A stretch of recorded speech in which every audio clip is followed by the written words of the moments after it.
Lisons Matthieu chapitre 6, le verset 16. Lorsque vous jeûnez, ne prenez pas un air triste comme les hypocrites qui se rendent le visage tout défait pour montrer aux hommes qu'ils jeûnent. Je vous le dis en vérité, ils ont leur récompense. Mais quand tu jeûnes, parfume ta tête et lave ton visage, afin de ne pas montrer aux hommes que tu jeûnes, mais à ton Père qui est là dans le lieu secret. Et ton Père qui voit dans le secret te le rendra. Une fois de plus, ce texte fait suite au texte précédent, à la prière, au modèle de la prière du Notre Père. Et ici, avec un thème particulier, le jeûne. Le jeûne ici, employé, c'est un terme grec, nestéo, qui veut dire littéralement jeûner par avance. C'est-à-dire que ce n'est pas un jeûne qui intervient parce qu'il s'est passé quelque chose, et je jeûne, mais c'est parce que je veux savoir quelque chose dont j'ai besoin pour la suite. Donc c'est en avance d'une action ou d'une réaction ou d'une attitude.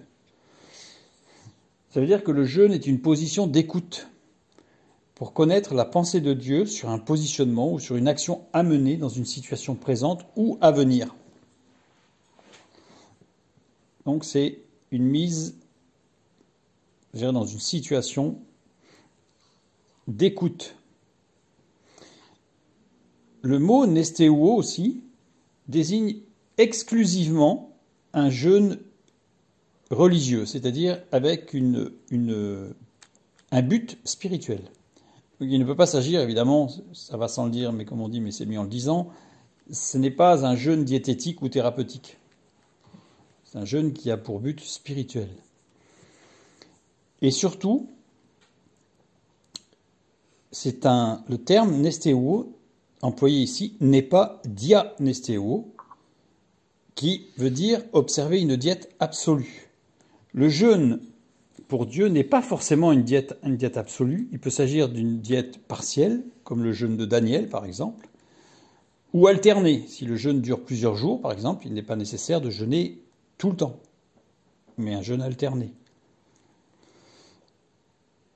Le terme employé n'est pas non plus ek nestéo, qui veut dire rester à jeun sans avoir rien avoir à manger, sans rien avoir à manger. Ça revient à la diète absolue, ce n'est pas le cas. Mnestéo, ce n'est pas celui-là non plus, qui veut dire rechercher pour satisfaire un besoin, un désir, qui peut être légitime d'ailleurs. Donc, ça veut dire que le jeûne n'est pas une attitude devant Dieu pour obtenir quelque chose dont j'ai envie. Nestéo n'est pas non plus anti-nestéo, qui veut dire être prétendant en rivalité avec un autre. Le jeûne n'est pas un moyen de pression, un moyen d'opposition, un moyen qui donnerait droit à une réponse et à une revendication. Je jeûne, alors Seigneur, tu dois répondre. Ou je n'ai pas obtenu ceci, alors je jeûne pour l'obtenir. À ce moment-là, ça aurait été anti-nestéo, mais là, ce n'est pas le cas. C'est nestéo, donc c'est vraiment une position d'écoute face au maître, pour savoir, maître, que veux-tu que je fasse dans telle situation? Que veux-tu de moi? Ça, c'est très important. Et par ailleurs, le jeûne, le fait de ne pas manger, c'est une disposition physique qui permet de mettre tout le système digestif au repos, puisqu'on ne mange pas, donc le système digestif est au repos. Ça veut dire qu'on garde une grande capacité plutôt de réflexion, de clairvoyance.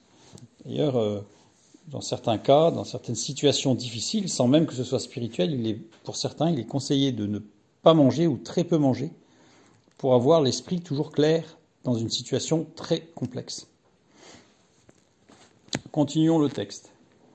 Donc voilà, donc ce jeûne insiste vraiment sur quelque chose qui doit être fait dans une relation au Père. C'est ce que dit Jésus.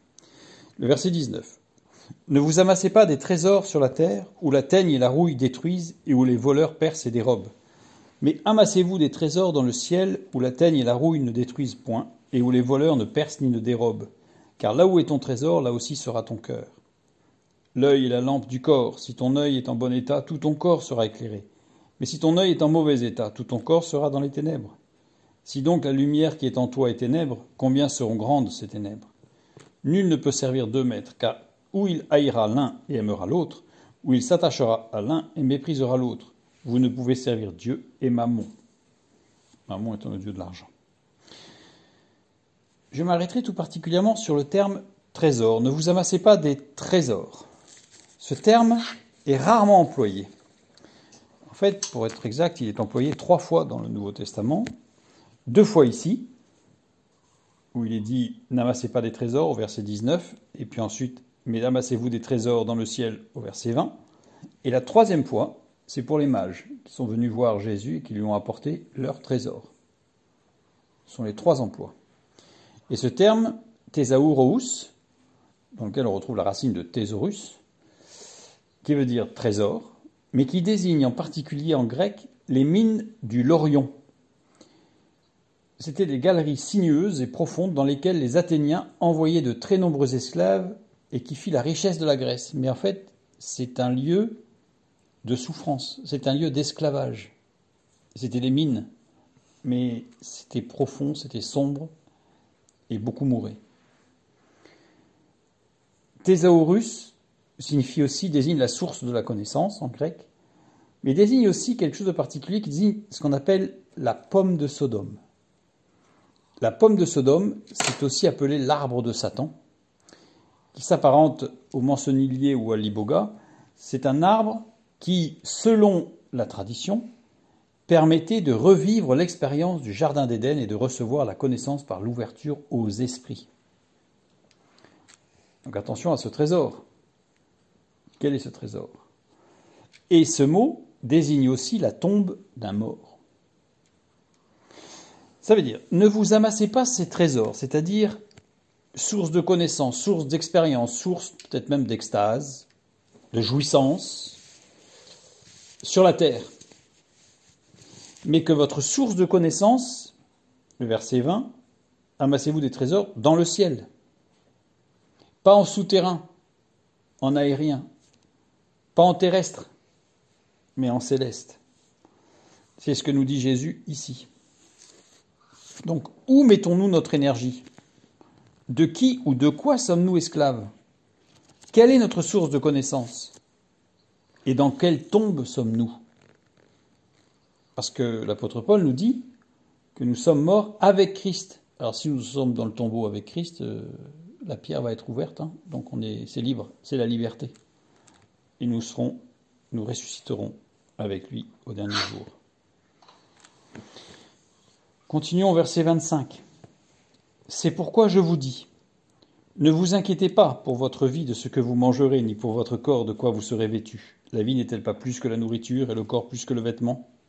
Regardez les oiseaux du ciel, ils ne sèment ni ne moissonnent, et ils n'amassent rien dans les greniers, et votre Père céleste les nourrit. Ne valez-vous pas beaucoup plus qu'eux? Qui de vous, par ses inquiétudes, peut ajouter une coudée à la durée de sa vie? Et pourquoi vous inquiétez au sujet du vêtement? Considérez comment croissent les lys des champs.